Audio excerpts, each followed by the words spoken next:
What's going on? Boys, thanks to our patrons and Fiverr customers, subscribe to our Patreon free for behind the scenes stuff. Arm yourselves, life stuff. There are some other things to talk about, but this is primarily a people disgust me video. We'll get to that other stuff in a moment. We'll start with I'm finding I have deeper and deeper contempt for people on welfare. Those are resources for people who are critically disabled or they're dying, people who can't defend themselves, like abused children, and for other people, they're temporary supports to get you through hard times. That's why, in my opinion, welfare exists. The sort of person I hold in contempt is this has been growing forever. This isn't a new thing, but it seems like it's accelerating like everything else is accelerating. These people who are rewarded for failing and are smug about it. I found out over the holidays one of my aunts is using food banks to feed her family or to help feed her family because she got laid off, wasn't making a ton of money to begin with, is now supporting her husband's dying father, and her husband doesn't make a ton of money. One of my non-blood aunts is in a similar situation, but she has been for a long time. They refuse to take government benefits when at least my blood aunt is someone who probably should. That's what that infrastructure is there for. But then you have these weedy, shitty, I say weedy, but more often than not, really fat people who have never contributed anything to anyone in their entire lives. We talked about this a few months ago in an unrelated video, but their skill set, the only skill they have developed is how to be a leech, sucking up all these resources off everyone else's backs, and they're smug about it. They shouldn't be permitted to live. The only benefit is when something goes wrong with those benefits, they are too inept to survive, to do anything about it, until they can find another entity to leech off. So I hope that's scary, or mortally, assuredly dangerous. The other benefit is shame, the idea of being forced to acknowledge how humiliating of an existence you lead, how shameful of an existence you lead.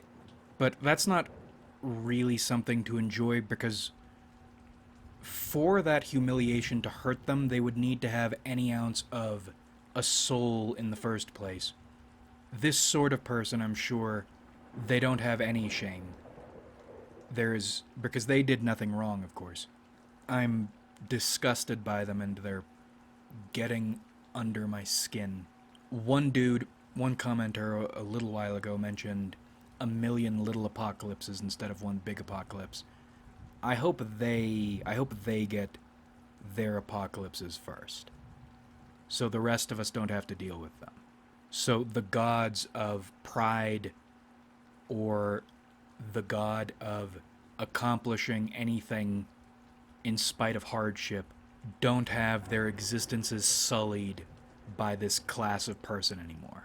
All they do is expect to get something, feel they deserve something, while everyone else is suffering.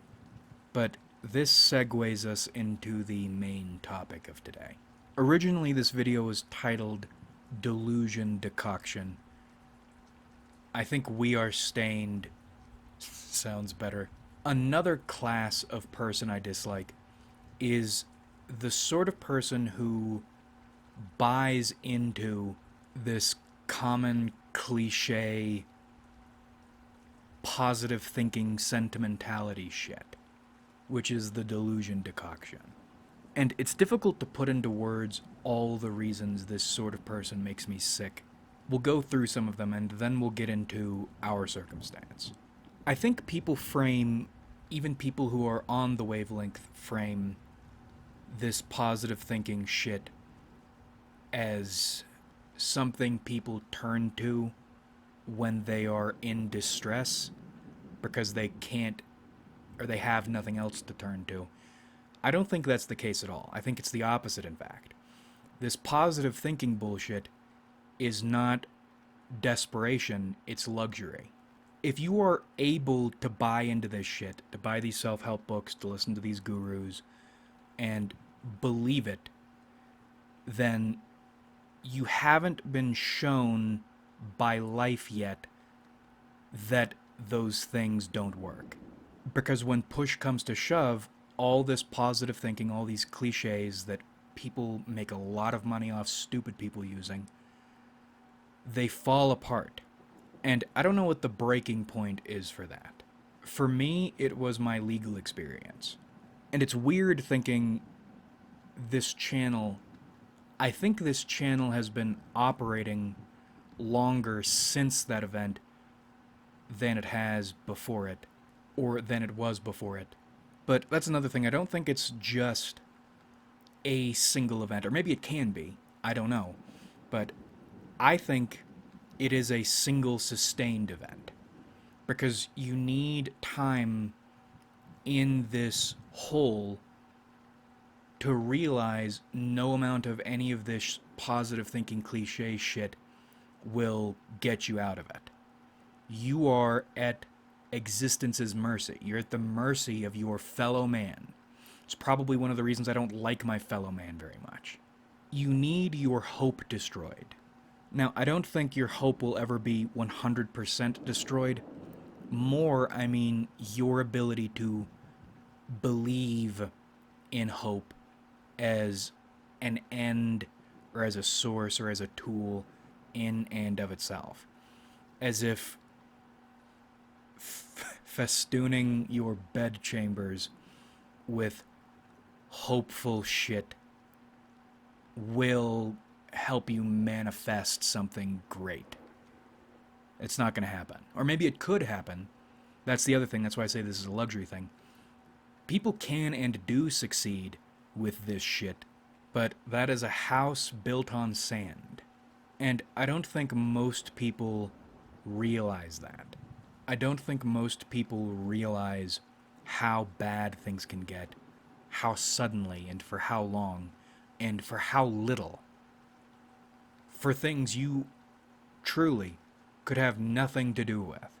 And when you hate this sort of person, it's difficult because rarely is it, well, this goes for most sorts of people you end up hating.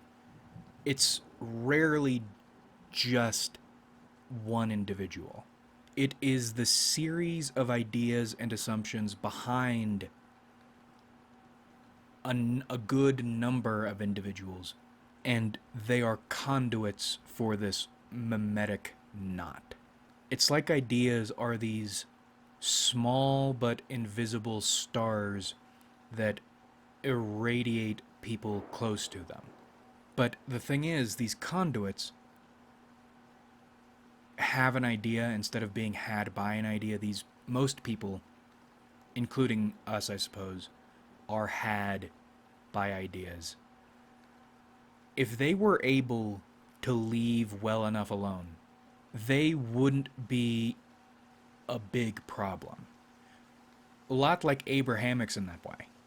And maybe all of this is a consequence of living in an Abrahamic world, but I don't think it is. I think this is a human nature thing. Our nature as conduits. They need to interrupt whatever work you're doing trying to figure things out to protect their own self-conception, their own mimetic self-defense. And to them, to these sorts of people, it seems totally rational because they don't know. They've never gone through one of these breaking points and been forced to realize all this shit you think does nothing. At least when things get really bad. And what are we doing? We are trying to figure out why it gets so bad and what can be done about it. In their efforts to defend themselves by imposing on you, you whose shit they've found and are getting into, you don't want to deal with it. You don't want to see what's going on. Leave. Nobody is forcing you to be here. And in fact, I don't want you here. Because not only can you. I don't think anyone ever convinces anyone of anything. I think this idea of debate and discussion and study and all this shit, all that is downstream from whatever has happened to you in your life. And this downstream shit, this debate and discussion and study, that all exists to draw boundaries, identify who's on your side and who isn't. Because you can discuss and debate with someone forever and get nowhere, but the moment they have an experience that matches yours or is similar to yours, hits them in the same way you got hit, now they're on your side. And no discussion, none of this happened. It was all experiential. And the study, the research, figuring things out, that is a consequence of what happens to you. And I really don't understand why that sort of person is drawn to this channel. Or to other channels similar to it. Although it seems like a good number of channels similar to mine are still in this positivity shit, because maybe bad things have happened to them, but it hasn't been, you haven't been ass fucked by life in a way that you can't squirm out of. You still have the idea that you can squirm out. I don't get it. This channel feels like it should be a research bureau dedicated to the study of bad things that can happen to you and how to avoid them. And then, God forbid, how to begin maybe to deal with it when you get into a situation you in which you are fucked. You are fucked in the ass by life, and there is nothing you can do about it. It's pointless because you can't. When life tells you it's your time, it is your time. But the goal is to know that and to develop as many tools as you can to avoid getting into that situation. Even though the wrong person, the wrong day, wrong time, it'll happen to you no matter what you do. That's the thing we are trying to figure out how to live with and live around. And this is what I mean when I say we are stained. If you're someone who comes to this channel and seeing people who say sentimental shit makes you sick, makes you feel violent, if you're someone who looks at problems, even if you are thinking about it minded, and wants to know the code you need to enter to get through it, or the resources you need to apply in which ways to get through it, instead of putting your hand on your chin and referencing philosophy at it like that's going to do anything if that makes you sick. This is where you're supposed to be. If if shit's gone bad enough in your life, you fantasize about Abdul al-Hazred maxing to figure out how to solve the problem, you might be stained. And the reason we went with this title instead of Delusion Decoction is, once you're stained, even if for the rest of your life everything goes fine, you can't imbibe the delusion decoction if you wanted to. You can try, you can do exactly what other people do, cover yourself in all this positive thinking bullshit, and it still won't take, because you learned the hard way that does nothing when push comes to shove. And I don't think you can make that awareness go away. So it's not like your clothes are stained or your skin is stained, maybe. Your brain is stained. And ultimately, it's stained by people. Or it could be stained by other things. Maybe you got kidnapped and held by a bear for years or something. Or, or your arm got stuck under a rock and you thought you were going to die. I think it's the realization you ultimately have no control over your life in a stark way. In a way you can see, it's almost singular and you can't do anything about it. You can it's singular enough you can throw whatever you want at it and it's not going to change. And then that knowledge gets seared into your brain. And that goes with everything. My arm's never been stuck under a rock, but I try not to put myself in situations in which my arm could get stuck under a rock. But the problem is, if life says today's the day your arm gets stuck under a rock, your arm's getting stuck under a rock. That's the realization. But the flavor of it you carry with you is bound up with the event that sears that knowledge into your head. For me, it's truly hating people for what they'll do to you, why they'll do it to you, the ways they'll lie. If you manage to survive the ways people afterward will treat you, sick. It's really sick.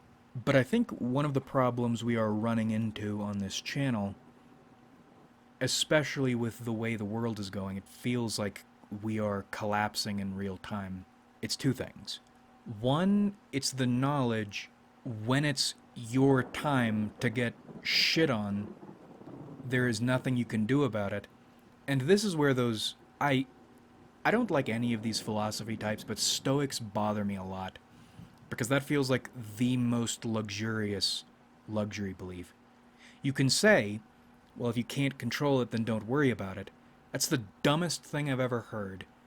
Those are the things you should worry about most, and they say that, they have the luxury of saying that, believing that about themselves, that they don't worry about the things they can't control, until something really bad shows them they are mortal and human and powerless in the face of the universe. And then that shit goes away, and then they come here. That said, the fact you cannot do anything about it at its worst, that's its own form of radiation. That starts getting into your head. And embarrassing peek behind the curtain, I feel like I'm beginning to get a migraine. Head punching is, it seems like, the biggest autism indicator, or one of them, and it looks really bad and uncomfortable when you see people who do it. I'm a head puncher. I don't do it all the time. I do it maybe once every 2 months or something when I'm really fucked up. But I did a number on my head and I'm feeling it. That is humiliating. But it's the truth and you can't do anything about the truth. Other than hide from it, but that does you no good. One of the things I was thinking about earlier that I despised, that got me into this super fucked mood I'm in right now. People who lie to people to spare their feelings. That's one of the evilest things I can think a person can do. Because it's a lie. You're betraying someone's trust. And then if they believe your lie, they will go through life wondering why things don't quite click if it's something serious. And they'll maybe never know. Unless, of course, they find reason enough to distrust you and go back and check the work if they can, and then find out you lied to them and now you're no longer a trustworthy source to them. Makes me sick. I hate that shit. Don't lie to people. Or at least don't lie to anybody you are trying to build trust with. Anyway, the ancient radiation of no solution, no salvation at its worst, seeping into your head, that will destroy you because you're focusing solely on something that will beat you once it decides it's time to beat you. You're strategizing around a fight you've already lost. And the problem is, on some level, or on a lot of levels actually, you should be doing that because you can defend yourself against some of the worst things life can throw at you. You'll never defend yourself from the worst, but there are measures you can take to protect yourself against, at least a little bit against, things that you shouldn't be able to protect yourself against. That's what we focus on. But you'll never overcome the worst. And that will start to fuck with you. But you need to focus on it, because if you don't, then you won't be in the correct mindset to prepare for the things you can prepare for. And that's probably one of the reasons I don't have a lot of tolerance for people, or letting a lot of people close to me. We're in a war here. I don't want people who think we aren't fucking with my time or taking my attention. But anyway, the real problem with... It's not a problem with, because that's a feature, that's not a bug. One of the consequences of that focus is you become less and less able to do anything except prepare for the worst, which you won't win in the event the worst happens. You'll probably do better than other people would in the event some of the worst happens, but not the worst. Maybe this is a long burn staining, because you become less able to enjoy anything, or to do anything except, well, we just said that, do anything except prepare for this. Because nothing else feels real. 1, you don't enjoy it when you do get a win. 2, 3, you don't get wins all that often, and I think that has a lot to do with the direction the world is going. I have a feeling, well, 2 things. 1, I have a feeling the delusion decoction doesn't work for as many people as people say it works for, or act like it works for, which is probably one of the reasons they get in your shit all the time, because they need to justify themselves or these ideas to themselves, and they can't apply this shit to life because it doesn't work, so they need to fucking waste your time, fuck up your shit. And I forgot what the other thing was, but it doesn't really matter. No, I took a piss and I remembered. It's not just that the delusion decoction doesn't work for you. It's that you realize, or begin realizing, almost everything is a delusion decoction. Everything exists to keep your mind off your powerlessness and what can happen to you as a consequence of your ultimate powerlessness. And when I'm saying this, I don't mean the inevitability of death. That feels pretty easy. Death is a spooky thing. But I'm talking about living, or being made to live, an entire life of torture instead of being allowed to die. That's what happens when you're powerless. You don't even have the power to die. Death is less scary than this ultimate powerlessness is. That's probably why cosmic horror, when done well, is horrifying. Cosmic horror, it's not really about big monsters or people say things you can't understand. To me,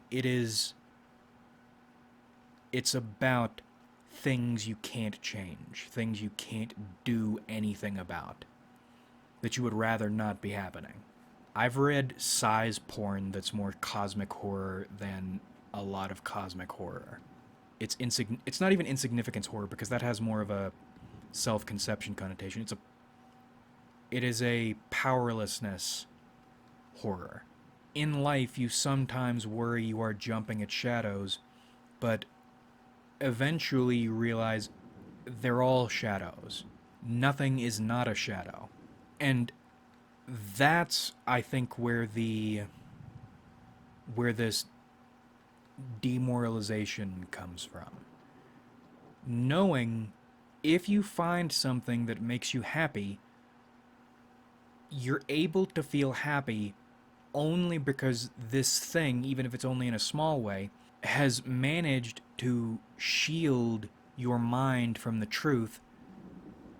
And once you realize that, it's hard to enjoy anything or to feel happy about anything or even to want to try to make yourself happy.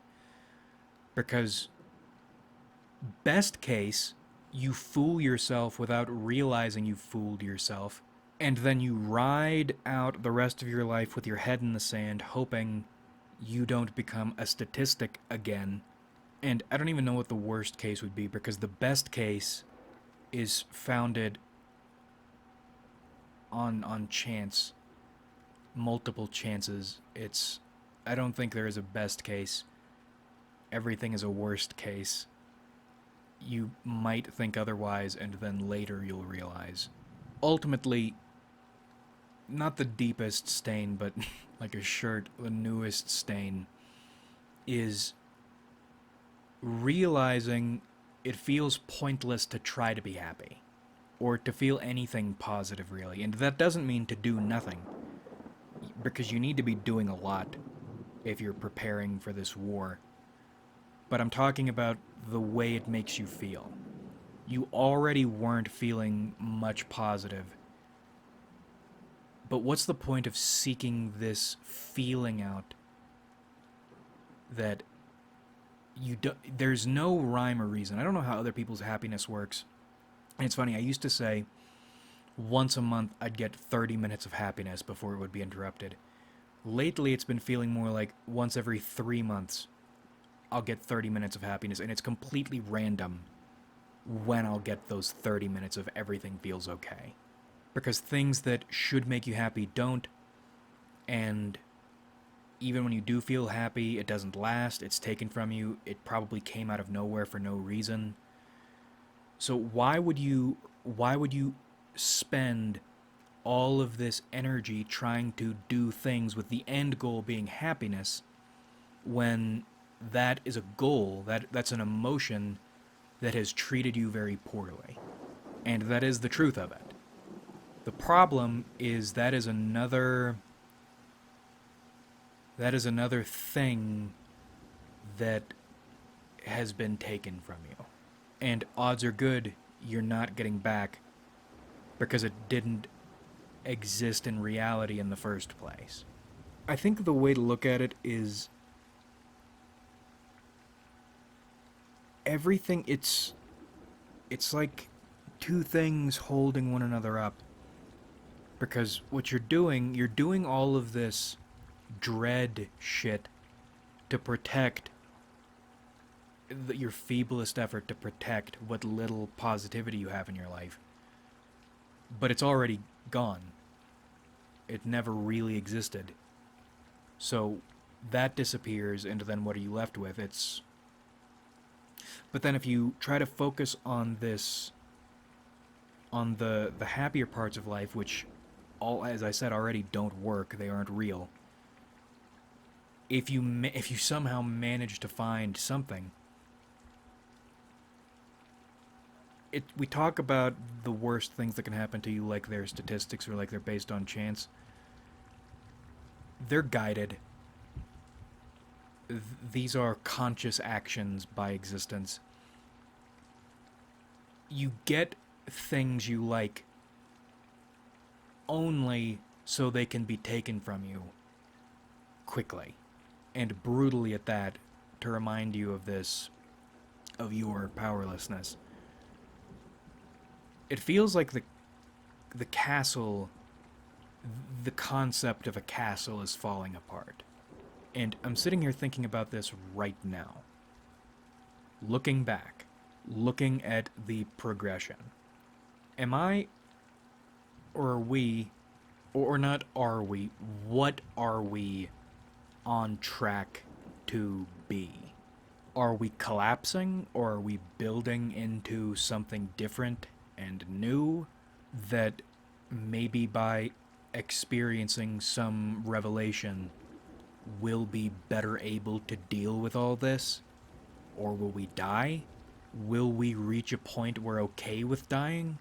I have no idea, but if you've been around the channel for a while, I think I've linked it a couple times over the years, but that Venn diagram chart, that Venn diagram flowchart, actually, the flowchart of Venn diagrams regarding Chim and zero summing in Morrowind, one of those states on the path, it's a right-hand, left-hand path Venn diagram chart too. One of those states along the path is unstable. You can't go on living in this state. Something needs to happen.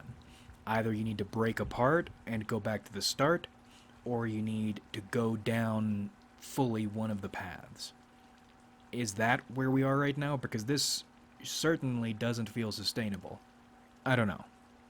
I have no idea, but I don't think we'll be in the... I don't think we can be in this state forever. It feels like Wile E. Coyote running off a cliff and then realizing he's not on a cliff anymore, and then he falls. We have run off the cliff, and we... Because this all happens in slow motion. Your life is one event stretched out over a long period of time.